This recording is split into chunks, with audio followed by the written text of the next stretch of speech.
Boa noite, boa noite. Sejam bem-vindos à nossa live de número 5.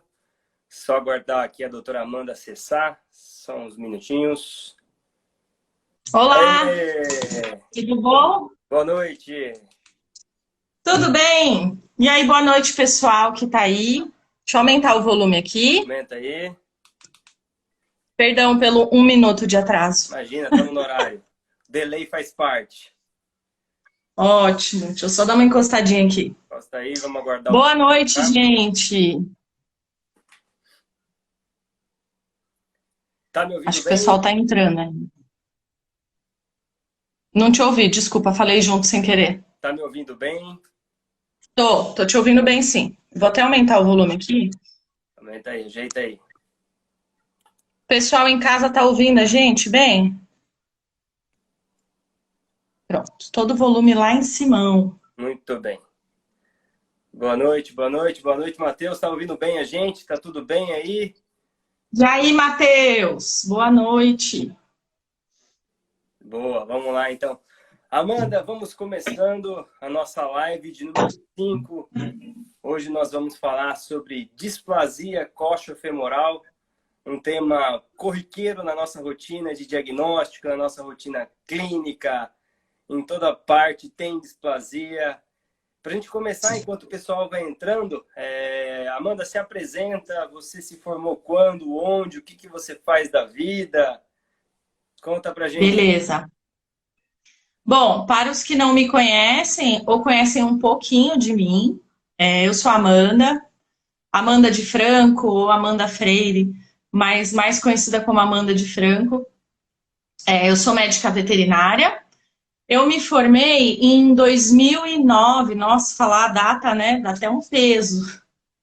Eu me formei em 2009 na Unisa, a Universidade de Santo Amaro, aqui em São Paulo, porque eu acredito que tem algumas pessoas que não são de São Paulo, então é uma universidade aqui em São Paulo. Não entrei na faculdade pensando em fazer imagem, nunca tinha pensado nisso. Então, já para contar um pouquinho aí da minha história, eu entrei querendo fazer clínica, né? Eu acho que a maioria das pessoas que estudam aqui em São Paulo, que o forte em São Paulo é clínica, eu entrei na faculdade pensando em fazer clínica, pensei em fazer cirurgia. Nossa, imagina, quem me conhece aí sabe que eu sou super desastrada, nunca daria certo fazer uma cirurgia, né? E aí, ao longo da faculdade, isso é até um recado legal aí para o pessoal que é clínico. Olha lá, tem um conterrâneos de facu, ó, Santo Amaro, uhul!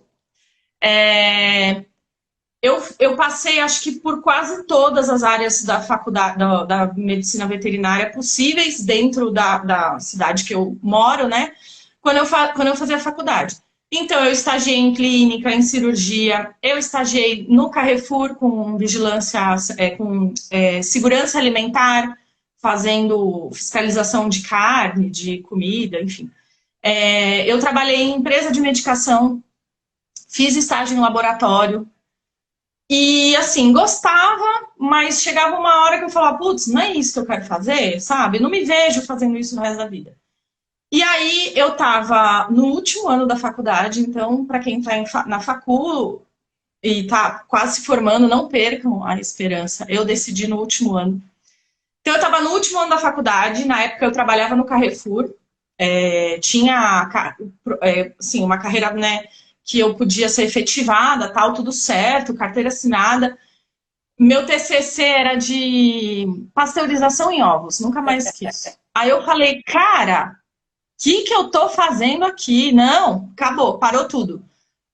Aí eu peguei o meu fichário, né? Na época, nem sei se agora a galera usa fichário, né? Com tablet e tal. Eu peguei meu fichário da faculdade e comecei a olhar. Falei, cara, o que eu vou fazer da minha vida? E olhar o quê? As matérias que eu tinha tido na faculdade. E aí olhar e falar, não, isso não, isso não, isso não. Aí eu parei na matéria de diagnóstico por imagem. E falei, cara, eu sempre gostei disso daqui. É uma matéria, eu tinha facilidade, né? Que o pessoal até brinca, imaginologista, porque imagina as coisas. Então eu tinha muita facilidade de enxergar. Isso na faculdade é um ponto bem positivo. Eu tinha facilidade de ver as imagens nas aulas e eu nunca tinha feito estágio na área. Eu falei, vou fazer estágio na imagem. Aí, na época, né, pô, há mais de 10 anos atrás, eu me formei em 2009, não tinha essa coisa de estágio. Você ia lá e fazia, não tinha nem contrato, era bem diferente. E aí eu consegui um estágio no IVE, que é o Instituto Veterinário de Imagem, que é um dos laboratórios referências, né, que a gente tem. E eu consegui o estágio lá. Aí, quando eu fiz estágio no raio-x, eu falei, nossa, foi instantâneo. Eu entrei na sala e falei, meu olho brilhou, eu falei, caralho, desculpa o palavrão. É isso que eu quero fazer na minha vida. É isso. É isso. Decidi. Cheguei na faculdade e falei, vou fazer meu TCC de imagem. Troquei tudo, troquei todos os meus estágios obrigatórios. A professora quis me matar, mas eu consegui. Troquei tudo. Fiz só estágio em imagem, fiz o TCC de imagem e sempre trabalhei com imagem. Saí da faculdade... Aí tô me alongando muito, né, Thiago? Qualquer coisa você me corta. Vai lá, vai lá. Saí da faculdade e fui falar que eu nunca trabalhei com outra coisa? Mentira. Eu trabalhei menos de um ano, logo que eu me formei numa clínica, como clínica mesmo, para poder pagar os cursos de imagem. Então, eu atendi por uns 10 meses numa clínica, odiava, mas eu atendia. Fiz os meus cursos de imagem, fiz lá no ISE também, porque era a escola referência e era onde eu conhecia. E eu já fiz estágio lá, então o povo me conhecia. Aí eu fiz curso de ultrassom e curso de raio-x. Com os cursos feitos, eu já tinha uma base, porque eu não tinha base da faculdade, porque eu nunca pensei em fazer isso. E aí eu fui lá e prestei residência. Então a residência foi um divisor de águas na minha vida. Eu fiz residência na Unisa também, que é a minha escola. Foram 2 anos de residência, acredito que ainda é. E foram 2 anos de aprendizado maravilhoso, assim. Tudo que eu sei na prática, principalmente de ultrassom, né? Às vezes o povo fala, nossa, você é muito corajosa, você drena tórax, drena abdômen, faz cito de rim, né? Porque eu tive uma base muito boa de treinamento, que é a residência. Então aí indico o pessoal que vai seguir na área, ou qualquer área, né? Tente residência. A gente tem cursos muito bons na área, mas a residência te dá uma prática, né? Que curso nenhum te dá. O curso a gente aprende a teoria, mas a prática é o dia a dia, né, Thiago? A prática realmente é o dia a dia. A minha residência a experiência é o dia a dia. Exatamente. A gente fez uma residência junto, praticamente. Praticamente, Aí, enfim, eu fiz a residência na imagem, na Unisa, e aí saí, trabalhei em vários hospitais. Aí eu comprei o meu equipamento de ultrassom e fui fazer o famoso volante, né? Atender nas clínicas. Então, para quem vai começar a atender, né? E como que faz o volante? É bater de porta em porta, é o famoso QI, é se apresentar, não ter vergonha. E uma coisa que eu falava, né? Eles falavam, mas já tem um fulano que vem aqui, né? Aí eu falava, mas um dia o fulano não vai poder, aí você pode me chamar. Então, uma dica para quem vai começar a trabalhar como volante, a gente tem que se disponibilizar todos os dias, todos os horários, para conquistar o cliente. Depois que o cara conhece o seu trabalho, a qualidade do seu trabalho, aí sim você vai, né, fechando o leque e atendendo no horário normal. Uhum. Mas eu fiz isso. Eu trabalhei muitos anos como volante, atendo silvestres também, aí começou a aparecer os convites. Você pode vir aqui, atender um silvestre, você pode vir aqui no zoológico, e eu sempre dava um jeito de ir, porque a primeira vez que você vai, às vezes é decisivo pro resto da vida, né? Com certeza. Bom, e outra coisa que eu não falei, mas eu continuei fazendo zilhões de cursos, né? Continuei estudando, tanto no raio-x quanto no ultrassom, nunca parei de estudar, nunca parei de me atualizar.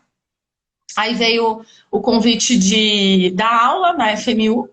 Eu nunca imaginei na minha vida dar aula, nunca quis. Mas é uma coisa que está em mim. E eu me descobri como professora. Então eu amo dar aula. Foi uma luta interna aí me aceitar como professora, que eu não quero dar aula. Mas eu sempre ensinei todo mundo, o tempo todo, sem nem perceber. Então eu estava o tempo todo ensinando todo mundo. Então hoje eu tenho um centro de diagnóstico, montei, né, depois de trabalhar 8 anos com volante, rodar vários hospitais. Aí eu sosseguei no meu lugar, montei um centro de diagnóstico, atendo alguns silvestres quando aparece, e dou aula na FMU de diagnóstico por imagem. Tudo no Então, diagnóstico por é imagem, isso né? daí. Sempre, Eu acho que a única vez que eu trabalhei fora do diagnóstico por imagem foi no primeiro ano de formado para pagar o curso de diagnóstico por imagem. Uhum. Então a gente tem que focar, né, naquilo que a gente quer. O começo é difícil mesmo, pra caramba, né? Tá aí a minha estagiária Alana, que pode dizer, tá sofrendo, escrevendo TCC, né? Ai, meu Deus, o que eu vou fazer da minha vida agora que eu vou me formar? Quem vai me dar emprego, né? Isso é Mas super normal, vale a gente. pena. Vale muito a pena. É focar no que você gosta Deixa eu me e apresentar tchau. É rapidinho para a isso gente aí. já entrar no tema. Vai. Eu sou o Thiago, né? Para as pessoas aí, os convidados da Amanda que não me conhecem. Eu também sou radiologista, né? Trabalho com raio-x volante desde que também saí da faculdade. No finalzinho aí, na verdade, no começo da minha vida, já tinha me formado, no começo da minha vida profissional, me peguei um dia pensando o que eu vou fazer da minha vida. E também foi o mesmo processo da Amanda. Um certo dia, me peguei pensando no que eu sou bom, no que eu gosto de fazer. E foi aí que eu descobri o diagnóstico por imagem. E depois do diagnóstico por imagem, né, mais propriamente com a radiologia, eu fui para a parte da ortopedia, que é o que eu atuo hoje também. Então, hoje eu sou ortopedista e radiologista. E agora, na radiologia, eu já tenho algum tempinho de estrada aí, né, fazendo a residência da vida. E na ortopedia, eu já estou aí há 2 anos na pós-graduação e atuando aí. E hoje o nosso tema é bem legal, é bem interessante, né? Então eu estou vendo que tem muitas pessoas entrando e também o pessoal acaba não ficando. Só que essa live vai ficar gravada na minha página, na página da Amanda também. Então se você está aqui e não está com muito tempo ou quer reassistir depois, vai ficar tudo gravado aqui no nosso perfil. Isso aí. E hoje o nosso Voltem. tema é sobre displasia coxo-femoral, né? Um tema que a radiologia e a ortopedia estão lado a lado. Lá no seu laboratório ou na sua casuística como volante, como que era? Você pegava, tinha muitos casos de displasia coxo-femoral, diminuíram, aumentaram? Muito. O que você percebe nessa sua longa jornada na radiologia sobre os casos de Olha, displasia? me chamando de véia, hein? Sua longa. Brincadeira. Bom, o que eu observo anteriormente e hoje, né? É uma patologia que é muito comum na rotina, né? Na rotina clínica, na rotina de raio-x. E antes eu observava que era uma coisa que estava um pouco atribuída aos grandes, aos raças grandes, né? Cães grandes. Então, era muito comum, né? Vi um pastor, vi um labrador. O que eu percebo hoje, principalmente depois da pandemia, olha que curioso, tem muitos cães pequenos sendo diagnosticados, raças pequenas, com displasia coxofemoral, e gatos também. Por que eu falo depois da pandemia? Porque depois da pandemia as pessoas ficaram em casa e elas ficaram mais próximas dos animais e observaram mais eles, né? Então, o gato é um paciente que ele tem algumas particularidades. É um animal mais fechado, né? É um animal mais na dele. E muitas vezes a gente só percebe uma alteração observando ele. Então, eu observo que com a pandemia, o tanto de gato que eu atendi com displasia coxofemoral foi muito. E, na verdade, não é porque aumentou, eu acho que é porque a gente está diagnosticando mais, né? Então, é uma coisa, uma afecção muito comum, né? Tem algumas raças predispostas que a gente até olha, né? Vê um labrador, um golden passando e você fala, olha lá a displasia, só pelo jeito dele andar. Então, é muito comum, muito comum.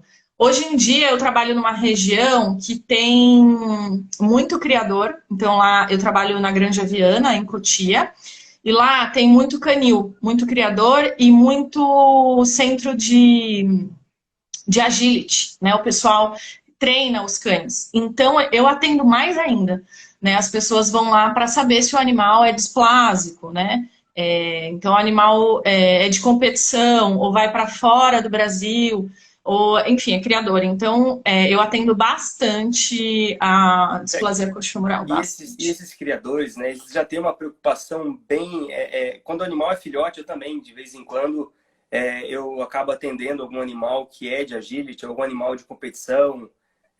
Recentemente não, isso no final do ano passado, eu atendi um galgo, né, que fazia corrida e era Nossa. filhote, ele ia ingressar nesse mundo esportivo e os proprietários já queriam fazer, né, o teste, o exame de displasia para ver se realmente esse animal teria alguma predisposição futura em ter qualquer problema articular das costas femorais, né? Isso é algo que antigamente a gente pegava mais criadores de raça, né? Para obter o pedigree. Então você via aí canis de labradores, de goldens, de border collies, que já fazia essa técnica, já buscava por essa técnica de forma antecipada, né? Hoje acabou meio que sendo um pouco padrão, né? Quase todos os criadores, eles, por qualquer raça, eles acabam obtendo esse certificado. É até um ponto importante para a gente falar, que existe diferenças, né, Amanda? De um diagnóstico de displasia comum para um diagnóstico de displasia, né, nesses casos de pedigree, casos de criadores, que são outros métodos radiográficos, né? Na verdade, dentro da própria radiologia existem estudos, né? Um deles é o PENHIP, né, que é um estudo que foi padronizado lá na Pensilvânia para poder fazer essa análise, né? Então, nós radiografamos esse animal na técnica de PENHIP, né? Acho que você pode comentar um pouco melhor como é a técnica. E depois esse laudo ele é feito por uma equipe de veterinários especializados lá na Pensilvânia, né? Esse é o laudo que, teoricamente, é por isso que chama PENHIP, né? Porque foi feito na Pensilvânia. Mas assim, antes da gente falar do método, é importante a gente comentar quando que a gente vai fazer essa radiografia, né?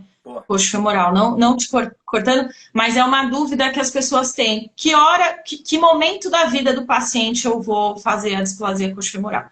Então, assim, puxando o gancho do que você falou, né? Que é diferente a gente fazer o raio-x na rotina clínica do raio-x de laudo oficial. Então, por que é diferente?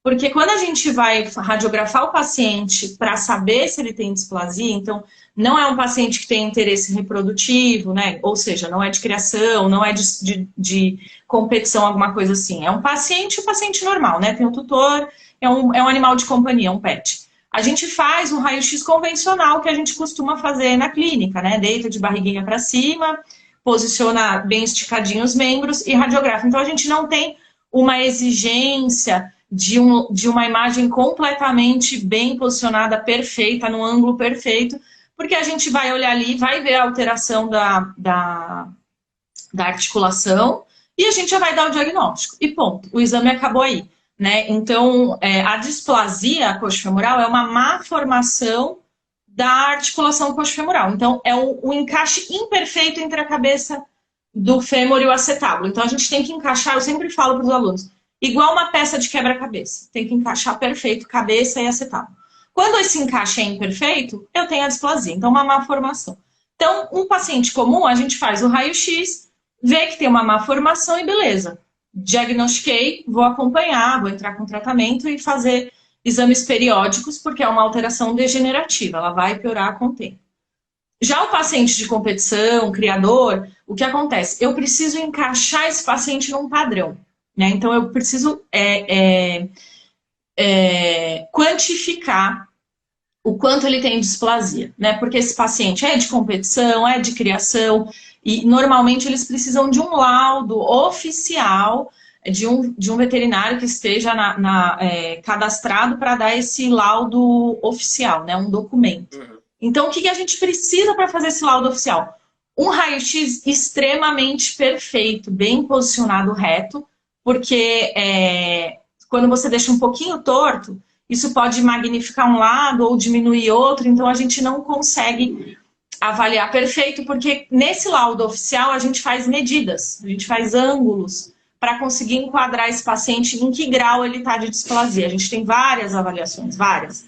Né? Não é só ver o encaixe entre a cabeça e acetábulo. É ver o quanto encaixa, se tem artrose secundária, enfim, vários pontos que isso é bem específico. Então, para fazer isso, a gente precisa anestesiar o paciente. E existem técnicas para poder quantificar o grau de displasia, né? Então, uma delas é o ângulo de Norberg e a outra é o PENHIP, né? E são posicionamentos diferentes. Então, não é um raio-x simples. O animal tem que estar anestesiado, porque eu preciso de um posicionamento perfeito, porque eu vou calcular um ângulo. Se não tiver perfeito, o ângulo vai sair errado. Então, eu posso condenar um animal ou achar que ele tem uma displasia mais leve do que ele realmente tem. Então, por isso que é diferente a displasia do criador e o exame convencional na rotina, né? Então, quando a gente faz um exame convencional em clínica, a gente não quantifica. A gente só fala, ó, tem displasia. Para enquadrar esse paciente num grau, porque dependendo da alteração, ainda é aceitável para criar ou ainda é aceitável para competir. Por isso que esses cães precisam classificar o grau de displasia que eles estão.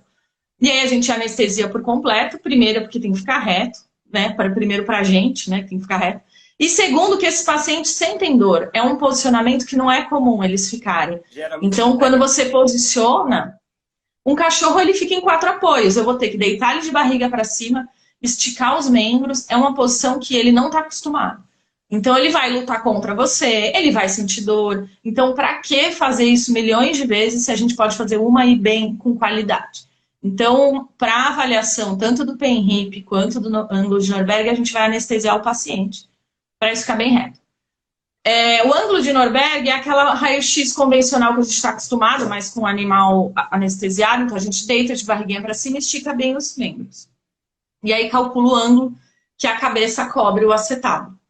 Já no PENRIP, é um posicionamento um pouco diferente. Existe tipo um aparato, né, de ferro que você encaixa a perna do paciente. Então, ele vai ficar deitadinho de barriga para cima, só que a gente não vai esticar os membros, ele fica meio como se fosse um sapinho, né? A perna fica dobrada e você encaixa o joelho dobrado nessa estrutura que vai fixar... Eita, o gato causando aqui. Essa estrutura vai fixar as coxas ali e aí eu vou medir o ângulo a partir dali. Então, são técnicas diferentes. Né, a distração e a quantidade... Isso. Né, a força que nós aplicamos, ele faz essa distração. E essa distração, essa distância do acetábulo para a cabeça, para o centro, né, para os dois centros das duas regiões, é que se calcula o índice de distração, que é o PENRIP. Né? Isso. O Norberg já o tanto que... Isso, que é o tanto que desloca. A gente tem mobilidade, né? Mas tem um certo nível que é normal. Se saiu demais, aí já é displasia. Então, são cálculos diferentes. Para falar para você assim, qual método é melhor, eu acho que isso é muito particular. Tem gente que gosta de um ou gosta de outro. É igual ver colapso de traqueia. Existem 4 técnicas, cada um faz a que gosta melhor. Né? Então, elas veem coisas diferentes. Né? As literaturas mais recentes e até mesmo as novidades que eu encontro na pós de orto, o PENRIP, às vezes, ele acaba fazendo um diagnóstico de forma muito, muito precoce, né? Exatamente. Podendo dar indicativos que esse animal irá manifestar algum grau de displasia, mas ainda não consegue quantificar esse grau, né? Se ele vai ser... E lembrando que a displasia coxofemoral, né? Ela atualmente, pela OFA, que é a organização a Fundação de Ortopedia, ela acaba, né, delimitando em grau A, B, C e D, né? E E também, né? Nesses níveis, né? Tendo o A o mais suave e o E o mais grave, né? Em vários países há classificações diferentes. Alguns classificam com mais, com negativo, com positivo. Então é meio que diferente em cada canto, mas é padronizado esses graus, né? A, B, C, D e E, né? Do grau. Mais só corrigir uma coisinha, só uma informação. O grau A é o paciente que não tem displasia, é normal. Então, o grau A é o paciente normal, o B é leve, aquele meio em cima do muro. Então, alguns criadores ainda aprovam o animal grau B para reprodução, porque é que a gente fala de articulação próxima da normalidade. Está quase normal, mas se cair para cá vira displasia, se cair para lá vai ficar assim. Então, e aí depois, grau C é a displasia leve, a D é a displasia moderada e a E é a displasia grave, né? E isso, gente, essa avaliação é uma coisa muito minuciosa. A gente tem que olhar todos os cantinhos do osso, né? Então, não é apenas o encaixe de cabeça e acetábulo, né? Mas tem várias outras coisas que a gente olha lá no detalhe, né? Inclusive, os laudos oficiais, eles utilizam 3 radiologistas. Porque, às vezes, o que para mim está um pouquinho para cá, para o Thiago talvez esteja um pouco mais para lá. Então, os laudos utilizam a opinião de 3 radiologistas para conseguir enquadrar o paciente num grau de displasia. Por isso que é uma coisa bem chata, tem que estar bem reto, né? Para ver como a radiologia é uma questão, além do aprendizado, né, que eu geralmente comento, De além do ótica, né? aprendizado, que você tem o padrão da técnica, né? Exemplo, uma displasia coxofemoral, a gente vai ter um arrasamento do acetábulo, né? E um remodelamento da cabeça do fêmur. Então a gente vai ter aquela cabeça do fêmur que tem um formato não redondo, ele tem um formato de cogumelo. Tô na aula, filho. E o acetábulo, peraí, fala oi. Ele é muito raso. Oi. Oi, oi. Pode ir. Mamãe, que É o computador. Já vou. Vai lá, filho, rapidão. Aquele encaixe perfeito, né? é? Então, isso acaba sendo um padrão, né, que a gente vem observando. Mas, em algumas vezes, eu acabo vendo coisas que para mim é sutil, só que para Amanda é algo que não é tão sutil. Então, são opiniões diferentes e métodos de avaliação diferentes. E isso pode dar, às vezes, divergências em laudos, em resultados. Por isso que o Colégio Brasileiro, que é o colégio oficial, que lauda esses casos, utilizam 3 radiologistas para ter 3 visões diferentes. Sim. E uma coisa que eu ia comentar, né? Quando que a gente vai fazer esse raio-x? Então, como que funciona? O paciente, ele está em fase de crescimento, né? Quando nasce, está em fase de crescimento, então a articulação ainda não nasce perfeita, né? O osso vai crescer e vai mudar. Então, preconiza-se fazer o raio-x, antes era com 1 ano, agora mudou, né? Com 2 anos de idade, a gente consegue confirmar que esse paciente tem displasia. Por quê? Então, não é porque eu tenho um paciente que manca ou tem sinais de displasia, será que com 6 meses se ele tiver com 1 ano, ele não vai ter? Não, não é isso. Se com 6 meses ele já tem sinais de displasia, com 1 ano, com certeza ele vai ter. Então, por que a gente preconiza fazer com 2 anos? Porque esse paciente está em fase de crescimento, o osso ainda vai mudar, né? O osso vai crescer, vai alterar. Então, quando ele é jovem e a gente faz o raio-x e já vê um sinal de displasia, eu não consigo caracterizar o grau que ele está, porque esse osso ainda vai mudar. Então, a gente faz com 2 anos, porque aí já fechou as linhas de crescimento, os discos epifisários. E aí eu consigo enquadrar ele num grau. Então esse paciente tem tanto de displasia porque já fechou o crescimento. Então, ou então o paciente não tem displasia com 6, 8 meses, 1 ano, calma, o osso ainda vai mudar a cara dele. Então, eu não consigo afirmar que ele não tem a displasia, porque o osso ainda está crescendo.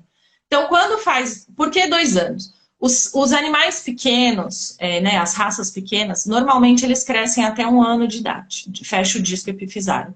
As raças maiores crescem até 1 ano e meio, né, raças gigantes de 1 ano e meio a 1 ano e 8 meses. Então, com 2 anos, a gente tem certeza que aquele paciente já cresceu tudo que ele tinha para crescer, o osso já formou da forma que ele tinha que formar, então agora ele é adulto. Então, nesse momento, eu vou radiografar para conseguir enquadrar ele num grau. Então, com 2 anos de idade, eu consigo falar, esse paciente é grau B, grau C, grau E, porque eu vou acompanhar isso para o resto da vida. Porque a doença é degenerativa, né? Por que é degenerativa? Porque é um mau encaixe. Então, durante a vida toda dele, enquanto ele vai andando e articulando aquilo mal encaixado, vai desgastar. Então, a articulação vai piorar, né? Por isso que a gente tem que entrar com as medidas protetivas. Então, assim, não é que medidas protetivas ficou estranho, né? Parece coisa de presidiário. Direito. Mas assim, a gente vai entrar com algumas coisas para amenizar esse desgaste. Então, o paciente que tem displasia coxofemoral vai ter para sempre. E ele pode mudar o grau, né? Então, se ele nasce com grau B, ele pode virar C, D, E, né? Por isso que é importante a gente cuidar desse paciente e acompanhar ele a vida toda. Então, né? Então se ele apresenta... Aos mínimos detalhes, né, da displasia coxofemoral, então, como por exemplo, sinais clínicos, né? todo veterinário sempre pega naquele velho exame, vamos falar assim, de exame físico, aquele velho sinal do rebolar excessivo, né? O rebolar excessivo, ele é uma manifestação, né, dolorosa, na verdade nem dolorosa, ele é uma manifestação biomecânica das articulações, só que ela por si só não é algo que vai fechar um diagnóstico, que vai, né, suspeitar. Às vezes é um animal um pouco mais gordinho, que ele tem aquela anquinha, que ele tem um rebolado maior, e ele pode não ser displásico, é apenas uma marcha normal. Mas existem alguns sinais que são muito característicos, né? E é importante sempre o veterinário pegar esses sinais na rotina para estar fazendo um diagnóstico precoce. Como a Amanda bem disse, um diagnóstico precoce leva um tratamento mais precoce e, consequentemente, um prognóstico melhor. É uma doença crônica degenerativa que não tem cura, né? Tem cura? Tem cura. Pelos métodos de prótese de tróclea, prótese de fêmur, são técnicas muito avançadas dentro da ortopedia, são técnicas caras, são técnicas complexas. Sim. Então, a gente sempre nós tentamos trabalhar dentro da ortopedia, né, tudo isso mediado pela radiologia, o estadiamento da doença. Fazer com que ela não progrida, mas que ela vai regredir, ela não vai regredir, porque já é uma condição anatômica do próprio animal. Então, primeira coisa, primeira dica para o veterinário quando ele vai atender um animal displásico com dor ou dificuldade de marcha.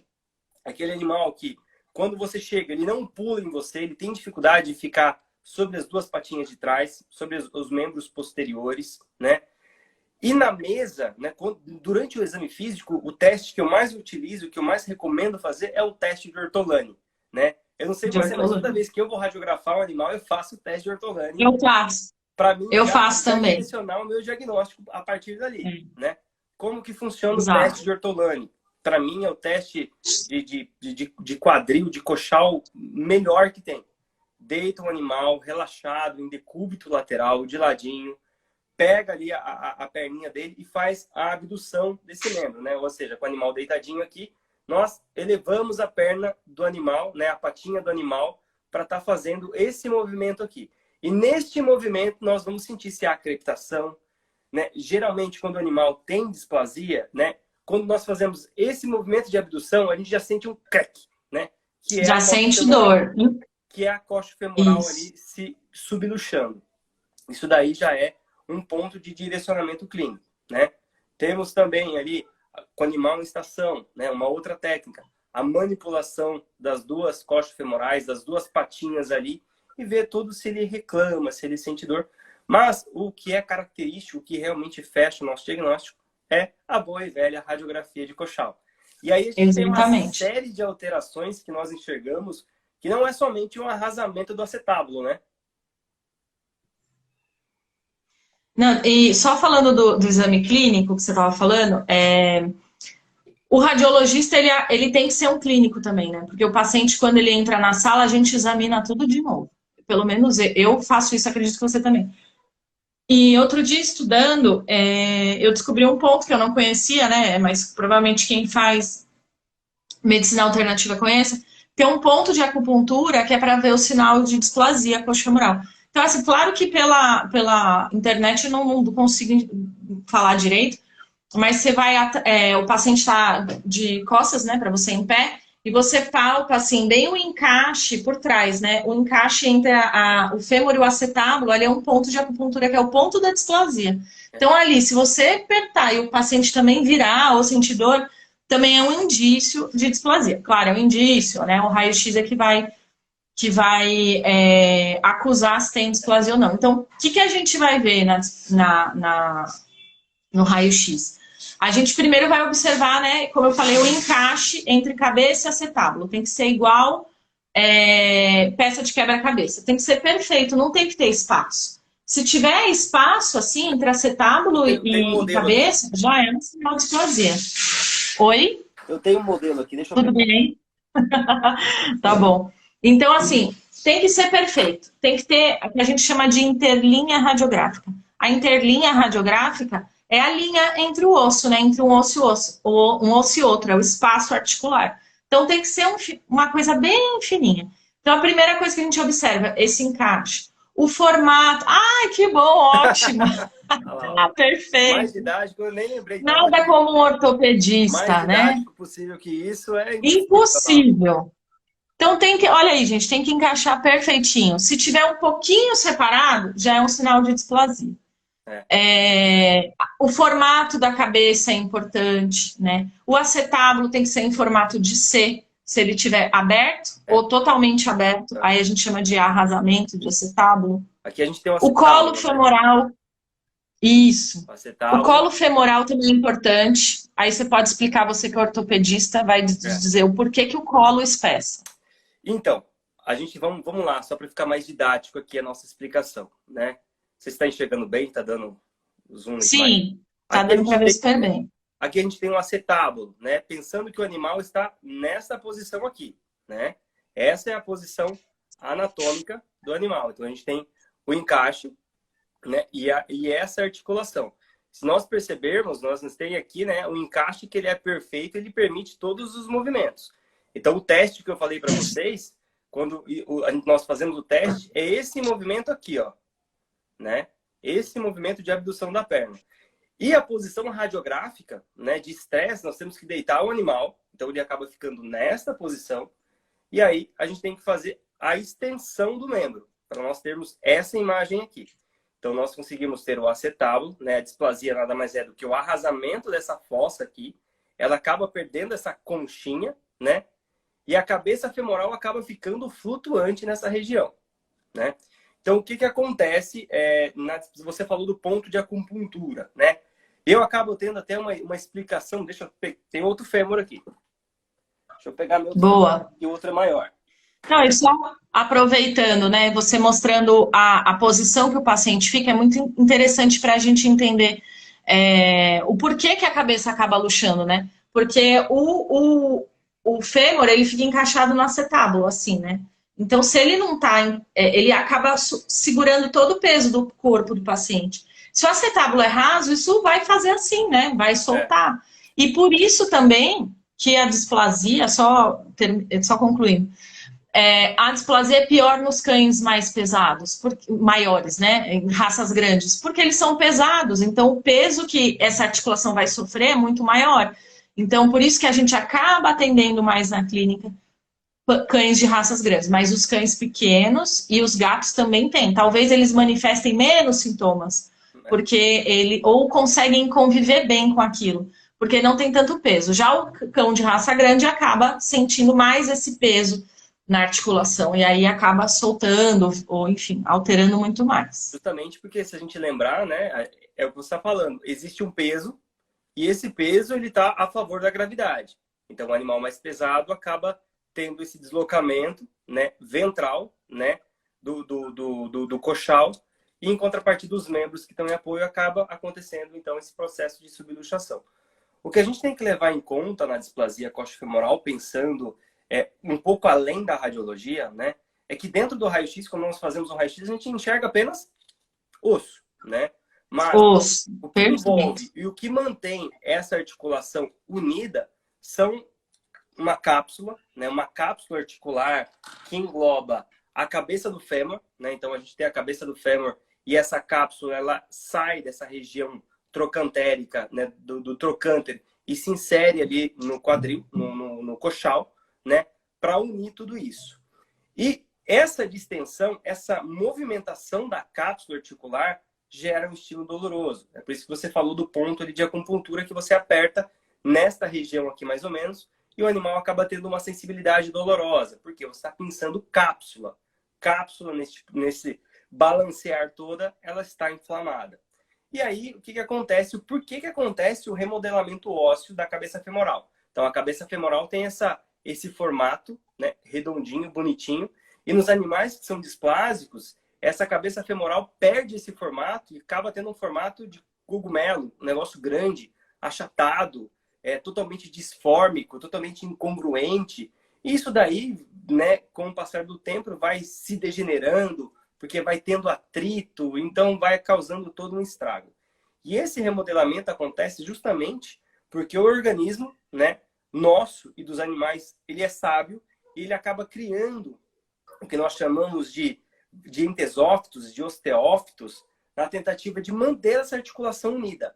Em contrapartida, a cápsula articular, que estava ali protegendo toda essa estrutura, ela se torna inflamada e, ao mesmo tempo, fibrosada, né? Ela perde aquela capacidade elástica que ela tem e ela se torna uma coisa rígida, dura. E, ao movimento, gera-se estímulo doloroso na tentativa de manter essa articulação unida ao coxal, né? E esse remodelamento, então, nada mais é do que uma tentativa de manter uma estabilidade biomecânica. Tudo que é mal formado, né, falando de articulação, né, que a gente está falando de articulação, tudo que é mal formado, o organismo entende como aquilo ali está errado, está articulando errado. Então, o que o organismo faz? Ele começa a proliferar o osso em volta, né, que é os entesiófitos e os osteófitos, na tentativa de travar aquele movimento. Ele fala, isso aqui não está bem encaixado, está articulando errado, eu vou travar o movimento. Então, começa a proliferar, forma um monte de osso em volta, que nada mais é do que artrose. É uma tentativa errada, né, do organismo de travar aquilo ali e fazer como se fosse uma artrodese. Mas isso não acontece. E aí o que acontece? O paciente começa a sentir muita dor, porque agora, além do mau encaixe, ele tem um monte de osso. E aí raspa um osso no outro, mais a cápsula articular que acaba endurecendo. Outro ponto importante também é lembrar da musculatura, né? A musculatura também ajuda a fortalecer e ajudar o movimento dessa articulação. O paciente que tem displasia coxofemoral, ele vai ter a musculatura atrofiada, né? Porque ele não articula aquilo direito, normalmente é um animal que tem sobrepeso, né? Que não faz atividade, então vai atrofiar. E aí vai fazer o quê? Piorar a articulação, né? Então, eu tenho até um colega meu, e um amigo meu que é cliente também, ele é veterinário, ele é ortopedista, e ele faz agility. E aí a gente estava conversando sobre isso. Ele tem pacientes que têm displasia coxofemoral e fazem agility numa boa. Por quê? Porque tem a musculatura fortalecida, né? Então, o paciente, a gente pensa de, o cachorro, tem displasia coxofemoral, não vou fazer exercício que vai piorar. Não, ele precisa ter uma musculatura fortalecida para conseguir fazer a movimentação, né? E melhorar, tirar um pouco dessa sobrecarga, né, dessa articulação. Então, o paciente que tem displasia coxofemoral, ele precisa ter controle de peso, ele precisa ter atividade física para fortalecer a musculatura. Aí a gente entra com os condroprotetores para melhorar a superfície articular, que é de cartilagem, melhorar a produção de líquido sinovial, né? Então, são as coisas que dá para a gente fazer, né? Nas minhas consultas, geralmente, quando eu atendo um animal que tem displasia, né, a primeira coisa que eu oriento ao proprietário é: não deixe esse animal parado, né? Porque quando nós passamos, quando nós realizamos um diagnóstico de displasia coxofemoral, nós falamos, seu animal tem uma doença articular, essa doença ela é de origem hereditária e ela é crônica, né? Ou seja, não tem cura, né? Geralmente os tutores ficam assustados e acabam deixando o animal em casa, estacionado ali, parado, porque tem medo com que o animal vai sentir dor com o movimento. Sim, e aí que a gente pensa, exatamente. Hoje, na nova medicina, nós pensamos um pouco ao contrário disso, né? Se nós pararmos de movimentar uma articulação, por dentro daquela cápsula articular, existe um líquido que é chamado de líquido sinovial.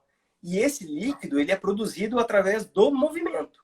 Então, se nós não temos movimento, nós não temos líquido sinovial. Consequentemente, piora a lubrificação das zonas de contato, né? Porque nas regiões articulares, seja ela qualquer articulação sinovial, né? Uma articulação do tipo gínglima, por exemplo, ela existe, né?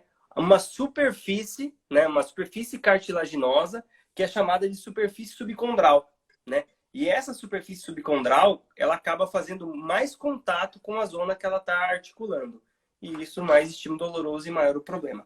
Então, geralmente, a orientação é: caminhe com esse animal, né? Não vá fazer caminhadas longas, corridas, mas caminhe com ele frequentemente para que ele não perca massa muscular, para que ele tenha uma manutenção, principalmente ali da massa muscular de quadríceps, né? Que ele tenha uma musculatura fortalecida para sustentar o peso, porque é errado nós pensarmos que toda estrutura corpórea ela é sustentada apenas pelo esqueleto, né? só que a musculatura faz parte, os tendões, os ligamentos fazem parte de todo esse arcabouço que sustenta o peso do animal. Então, caminhadas curtas, frequentes, né? Uma movimentação diária faz com que essa articulação se mantenha ativa e, consequentemente, nós iremos procrastinar um pouco mais o aparecimento de sintomas piores, né?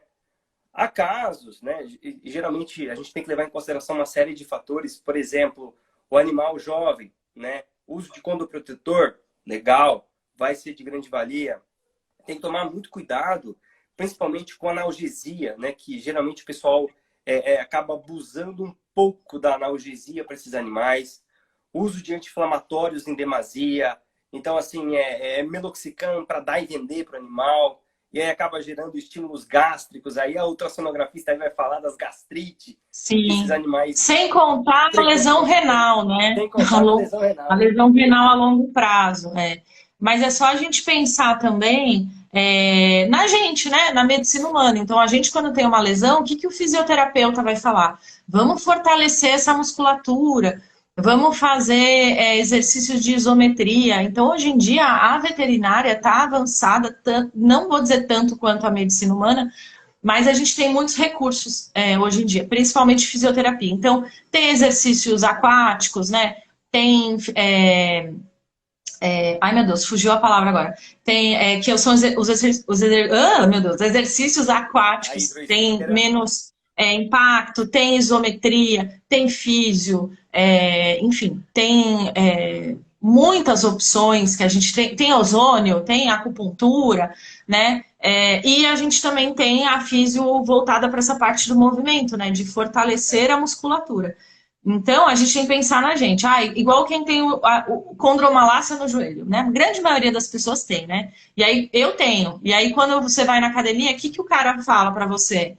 Vamos fazer, ao invés de você ficar fazendo mesa extensora, vamos fazer isometria. Para quê? Para fortalecer a musculatura e melhorar a condição articular desse joelho. Então, assim, o que tá alterado, tá alterado. Não tem como a gente desfazer a má formação, não tem como melhorar a alteração óssea, né? Mas tem como a gente proteger essa articulação e tentar fazer com que isso evolua mais devagar. Então, como é uma doença degenerativa, conforme o movimento o animal vai se movimentar a vida toda, então conforme ele vai movimentando, isso vai desgastando, porque lembra, é um encaixe imperfeito, eu tenho que fazer alguma coisa para isso ter uma vida útil melhor, vamos dizer assim. Então, deixar o paciente sem fazer exercício, não vou andar porque ele tem displasia. É a pior coisa, porque ele vai atrofiar, vai continuar raspando, vai piorar, exato, vai ter dor. Então, assim, a gente tem que, além do controle de peso, piso, né, o piso liso. Por que o piso liso não pode ter o piso liso na casa com paciente com displasia? Porque o paciente, quando ele levanta, ele dá aquela passada, né? Ele faz o movimento de passada. Se ele tem o piso liso, ele escorrega, então ele vai abrir um espacate. Essa abertura de pernas não é um movimento normal de um cachorro. Então, imagina o cachorro, o Border Collie no apartamento, né? O Golden no apartamento com porcelanato. O que vai acontecer? Durante a vida toda dele, várias vezes por dia, toda vez que ele vai levantar, ao invés dele dar uma passada firme, ele abre espacate. Então, essa abertura de pernas vai desgastar o fêmur e o acetábulo. Então, ele fazendo isso a vida toda dele, várias vezes por dia, a displasia que ele tem vai piorar muito. Sendo que se esse paciente estivesse num piso áspero, grosso, ele iria dar a passada firme uma vez só.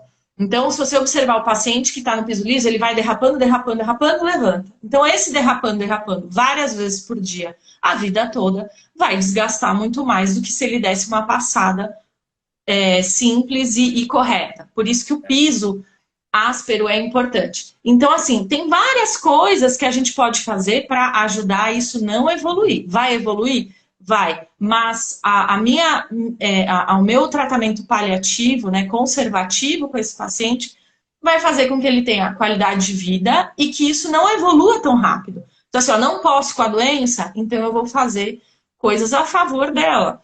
Sobrepeso, um piso sem derrapar, condroprotetor, exercício para fortalecer essa musculatura, né? Então, são as principais coisas, né?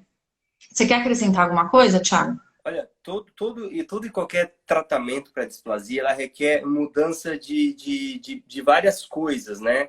Mudanças ambientais, mudança no estilo de vida desse animal, mudança no quesito de alimentação, né? Algo que nas minhas consultas eu prezo bastante, né? A primeira coisa é o que esse animal come, né? Ele tem uma dieta equilibrada, ele come várias vezes por dia, esse animal está em sobrepeso, né? Fornece muito petisco para esse animal come muita banana, né? Esse animal come muita fonte de carboidrato, porque isso tudo é algo carboidrato, que deve ser levado em consideração, né? Num tratamento de displasia. Porque o tratamento ele não é só medicamentoso. O tratamento não é só resolver o problema ali, dar um anti-inflamatório, um analgésico potente, porque vai amenizar no momento, só que daqui 15, 20 dias esse animal volta a apresentar de novo. Então é mudança de alimentação, mudança ambiental. Ah, mas eu moro num apartamento e tenho um cachorro grande. Mantém ali as patinhas dele sempre bem com os pelos aparados, para ter atrito dos coxins com o chão. Se é um animal que já tem um problema de displasia que é confirmado, coloque tapetes de borracha pela casa ou no ambiente que ele fica, para poder ter mais aderência e para o animal se sentir mais confortável. Porque não adianta nós trabalharmos de forma fisioterapêutica, fazendo hidroesteira, fazendo acupuntura, fazendo ozônio, sendo que quando o animal vai para casa, tudo aquilo que ele fez acaba se perdendo, né? Então, assim, tem que tomar muito cuidado com a rotina do animal e não somente ali com a medicação e enfim, aquilo que foi prescrito, né? Amanda, sim, os fatores externos... Não, desculpa, os fatores externos são importantíssimos. Sabe uma coisa que eu ia só complementar o que você falou, da patinha, que eu achei bem legal? Além do pelo da patinha... Só um minutinho. Peraí. Quem tiver dúvida, pessoal, pode mandar, que daqui a alguns minutinhos a gente vai passar a responder, tá bom? Agora faltam alguns minutos para a gente encerrar e a gente vai fazer as perguntas no finalzinho. Então, se você tiver dúvida, pode estar mandando aqui embaixo já, que a gente já responde. Vai lá. Perfeito. Só que eu ia complementar o que você falou, do pelo na patinha que não dá atrito. Uma coisa muito importante que as pessoas esquecem é a unha. Então, normalmente, o paciente que está num piso liso de apartamento, enfim, ou anda pouco, ele não desgasta a unha. O que acontece? A unha também não vai dar aderência na hora de ele andar e escorrega. Então, a unha grande faz o paciente escorregar no chão, ele não pisa direito. Então, manter as unhas aparadas. Uma coisa boba, simples, né? Que faz muita diferença. Teve uma pergunta aí, Thiago, que eu também ia te perguntar, que eu achei interessante que você comentou. Qual que é a relação com a banana? Que você falou, o paciente come muita banana. Explica para o pessoal isso daí. É que assim, a banana não tem problema, tá, em comer banana. Banana não é um problema, não tem relação com a displasia. Mas a banana geralmente é um petisco que os animais curtem, né, bastante, e os proprietários curtem dar banana para o animal. Então, às vezes, eu pego ali aquele animal que você pergunta para o proprietário, você dá algum petisco para ele? Não, não dou não, mas ele come 2, 3 bananas por dia, né? A banana ela é rica em carboidrato, né? Ela tem muita frutose e ela é um carboidrato um pouco mais complexo que para os animais acaba sendo parecido ali com comer um pão, né? Que é algo que não é tão interessante para o animal. Pode dar? Pode, mas tudo com moderação, tá? Então, geralmente a banana, como é um petisco, uma fruta bem aceitável por eles, a gente tem que tomar cuidado que a banana ela é uma fonte de carboidrato para esses animais e essa fonte de carboidrato em excesso pode fazer um ganho de peso. Mas, repito, não é um problema ela em quantidades ideais, né? E uma outra coisa que a gente tem que tomar cuidado quando a gente fala de alimentação natural de modo geral, não somente a banana, mas o arroz, outras fontes de carboidrato que o pessoal geralmente utiliza, né? Tem que tomar cuidado com a alimentação natural. Né? Então, às vezes, é um desafio. Né? Recentemente, eu atendi um animal que a proprietária ela trabalhava, né? Ela tinha, ela gostava de manter o animal dela com comida natural. Né? Eu já indico passar com uma nutricionista, né, que saiba fazer um balanço energético entre carboidratos, proteína, fibras e tudo mais, para poder ter algo equilibrado. Porque a gente sabe que a ração, ela é equilibrada, né? Ela foi estudada de forma equilibrada as necessidades energéticas diárias do animal, né? E a alimentação natural, ela tem que ser equilibrada também, justamente como a ração. Amanda, a gente está nos minutinhos finais, a gente tem muita coisa para falar, infelizmente. Nossa, é um assunto que tem muita. A gente falou, a gente pincelou e foi lembrando, mas assim, se fosse para falar, a gente ficaria a noite toda aqui falando. Então a ideia foi passar alguns pontos importantes, mais um bate-papo mesmo, e falar dessas dicas, né? Tanto do exame radiográfico, né? A gente acabou focando mais na doença mesmo, nem focamos tanto no raio-x, mas de falar dessas dicas, né? De observar dos fatores externos, né? Que é algo degenerativo, né? E uma coisa que também nem deu tempo da gente falar, poderia até falar, né, numa outra live, né? Tipo, meu cão tem displasia agora, e se eu tiver que operar? O que fazer? Quando operar um paciente com displasia? Ó, uma ideia para uma próxima live, hein? Só dando tem muito assunto. Um spoiler aqui para você que está assistindo a gente ou está assistindo essa live gravada. Em breve, nós vamos lançar um curso, um webinar focado em displasia coxofemoral, falando sobre tudo, sobre todos os assuntos de diagnóstico a tratamento. Então a gente vai ter um tempo muito maior para poder estar discutindo esse assunto. Então, se você que está assistindo a gente e tem interesse nesse conteúdo, siga-nos para mais informações. Amanda, muito obrigado pela sua participação. Eu que agradeço. Por aceitar o convite dessa humilde página de Instagram. Sim, humilde ainda, vamos crescer muito. Vamos lá. Obrigada, é sempre muito bom a gente conversar, a gente troca, né? Para quem não sabe, eu e o Thiago, a gente troca casos o tempo todo, a gente discute muito caso junto, né? A gente ama muito o que faz, né? Por isso que a gente falaria horas sobre essas coisas. Então, o pessoal que gosta aí, aguarde para mais novidades, vamos produzir aí, espero que vocês tenham gostado. E é isso, eu agradeço o convite, adorei, esse bate-papo foi bom, tivemos até participação especial do meu filho aqui, próximo radiologista. Gente, brigadão, viu? Muito Qualquer obrigado, dúvida, grite e deixe na gente. Tchau, tchau. Obrigada, viu? Boa noite, gente. Até mais. Tchau.